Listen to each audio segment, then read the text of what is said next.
ಸಾಂಸ್ಕೃತಿಕ ವೈಭವವನ್ನು ಸಾರುವ ಆಳ್ವಾಸ್ ವಿರಾಸತ್ ಡಿಸೆಂಬರ್ 10ರಿಂದ 15ರವರೆಗೆ ನಡೆಯಲಿದ್ದು, ಇದರಲ್ಲಿ ವಿವಿಧ ಸಾಂಸ್ಕೃತಿಕ ಕಾರ್ಯಕ್ರಮಗಳ ಜೊತೆಗೆ ಅನೇಕ ಮೇಳಗಳು ಗಮನ ಸೆಳೆಯುವುದಂತೂ ಗ್ಯಾರಂಟಿ.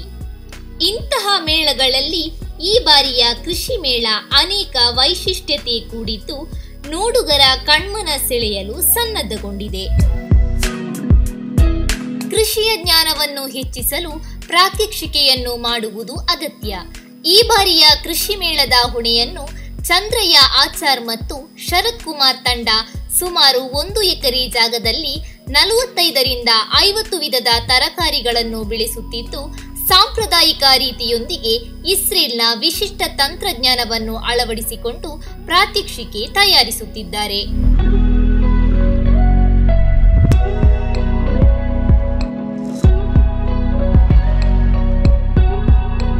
ನೀರಾವರಿ ಕೃಷಿ ಪದ್ಧತಿ ಬಗ್ಗೆ ಹೇಳುವುದಾದ್ರೆ, ಈ ಬಾರಿ ನೀರಾವರಿಗೆ ಹೆಚ್ಚಿನ ಮಹತ್ವವನ್ನು ಕೊಟ್ಟು ಹನಿ ಮತ್ತು ತುಂತುರು ನೀರಾವರಿಯನ್ನು ಬಳಸಿಕೊಂಡು ಬೆಂಡೆ, ಟೊಮ್ಯಾಟೊ, ಬದನೆ, ಹಸಿಮೆಣಸು, ಕ್ಯಾಬೇಜ್, ಕುಂಬಳಕಾಯಿ, ಹಾಗಲಕಾಯಿ, ಹೀರೆಕಾಯಿ, ಹವರೆ, ಸೌತೆಕಾಯಿ, ಪಡವಲಕಾಯಿ, ಹರಿವೆ, ಕೊತ್ತಂಬರಿ ಸೊಪ್ಪು, ಅಲಸಂಡೆ, ಚೀನಿಕಾಯಿ, ಮೂಲಂಗಿ ಸೇರಿದ ತರಕಾರಿಗಳನ್ನು open field, grow bag, raised ಬೆಡ್ನಲ್ಲಿ ಬೆಳೆಸಿ ಇನ್ಲೈನ್ ಲ್ಯಾಟರಲ್ ಮತ್ತು ಮಲ್ಚಿಂಗ್ ಶೀಟ್ಗಳನ್ನು ಬಳಸಿ ಆರೋ ಡ್ರಿಪ್ಪರ್, ನೆಟ್ಪೋ, ಮಿಸ್ಟಿಂಗ್ ಸ್ಪ್ರೇಗಳಂತಹ ಡ್ರಿಪ್ ಇರಿಗೇಷನ್ ತಂತ್ರಜ್ಞಾನವನ್ನು ಅಳವಡಿಸಲಾಗಿದೆ.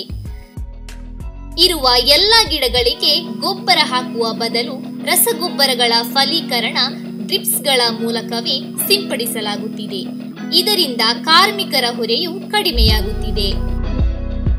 ನಿಮ್ಗೆ ಗೊತ್ತಿರ್ಬೋದು, ಈಗ ನಮ್ಮ ಮಂಗಳೂರು ವಾತಾವರಣ ಇದು ಮೈಕ್ರೋ ಕ್ಲೈಮೇಟ್ ಥರ. ಆ್ಯಕ್ಚುಲಿ ಒಂದ್ಸರಿ ಮಳೆ ಬರುತ್ತೆ, ಕೆಲವು ಸರಿ ಬಿಸಿಲು ಬರುತ್ತೆ. ಅದರಿಂದಾಗಿ ನಮ್ಮ ಈ ತರಕಾರಿಯನ್ನು ಬೆಳೆಸೋದೇ ಒಂದು ಸಾಧನೆ ಆ್ಯಕ್ಚುಲಿ.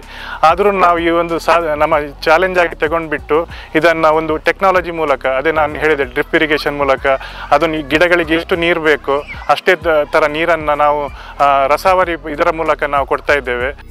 ಇಲ್ಲಿ ಬೆಳೆದಿರುವ ಕೀಟಗಳಿಗೆ ಕೀಟ ನಿರ್ವಹಣೆಗೆಂದೇ ಕೀಟಗಳನ್ನು ಸೆಳೆಯುವಂತಹ ಫೆರಮೋನ್ ಟ್ರ್ಯಾಪ್, ಸ್ಟಿಕ್ಕಿ ಟ್ರ್ಯಾಪ್ಗಳಂತಹ ಮೋಹಕ ಬಲೆಗಳನ್ನು ಹಾಗೂ ಬೆಳೆದಿರುವ ಗಿಡಗಳ ಸುತ್ತ ಚೆಂಡು ಹೂಗಳನ್ನು ಟ್ರ್ಯಾಪ್ ಕ್ರಾಪ್ ಆಗಿ ಅಳವಡಿಸಲಾಗಿದೆ.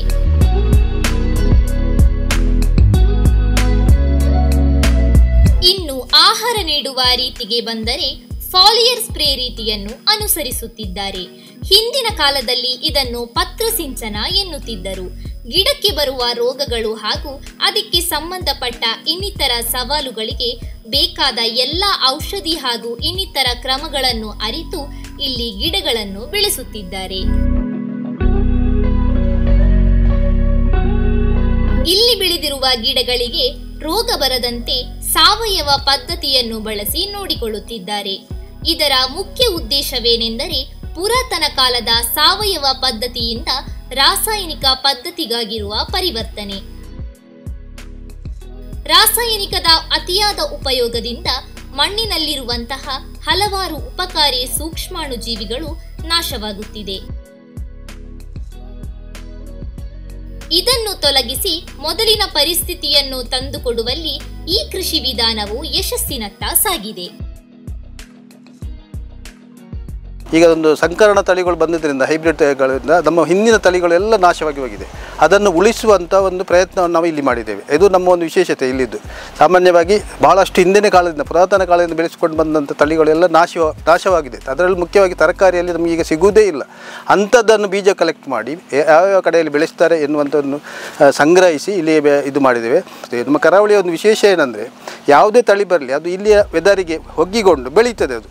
ಆದರೆ ನಾವು ನಿರೀಕ್ಷೆ ಮಾಡಿದಷ್ಟು ಬೇರೆ ಕಡೆಗೆ ನೀರು ಈಲ್ಡ್ ಬರೋದಿಲ್ಲ, ಅದು ಫಸಲು ನಮಗೆ ಸಿಗುವುದಿಲ್ಲ. ಅದು ಒಂದು ವಿಶೇಷತೆ. ಮತ್ತು ಯಾವ ತಳಿಯನ್ನು ಹಾಕಿದರೂ ಇಲ್ಲಿ ನಾವು ಬೆಳೆಸ್ಬೋದು. ಅದಕ್ಕೆ ನಾವು ಇದೊಂದು ನಿದರ್ಶನ. ಭಾಳಷ್ಟು ಹಿಂದಿನ ಇದು ಕೃಷಿ ಮೇಳದಲ್ಲಿ ಕೂಡ ನಾವು ತರಕಾರಿ ಪ್ರಾತ್ಯಕ್ಷಿತೆಯಲ್ಲಿ ಅದನ್ನು ನೆಟ್ಟು ಬೆಳೆಸಿದ್ದೇವೆ. ಇಂತಹ ಹಲವಾರು ಉಪಯುಕ್ತ ಮಾಹಿತಿಯುಳ್ಳ ಈ ಮೇಳಕ್ಕೆ ವಿರಾಸತ್ಗೆ ಬರುವ ಎಲ್ಲ ರೀತಿಯ ಕೃಷಿ ಆಸಕ್ತರಿಗೂ ಸ್ಫೂರ್ತಿದಾಯಕವಾಗಲಿ ಅಂತ ಆಶಿಸುತ್ತಾ, ಕ್ಯಾಮ್ರಾ ಪರ್ಸನ್ ವಿನೀತ್, ರಾಹುಲ್, ಚರಿಷ್ಮಾ ಜೊತೆ ರುದಿರ್, ಆಳ್ವಾಸ್ ನ್ಯೂಸ್ ಟೈಮ್, ಮೂಡುಬಿದ್ರೆ.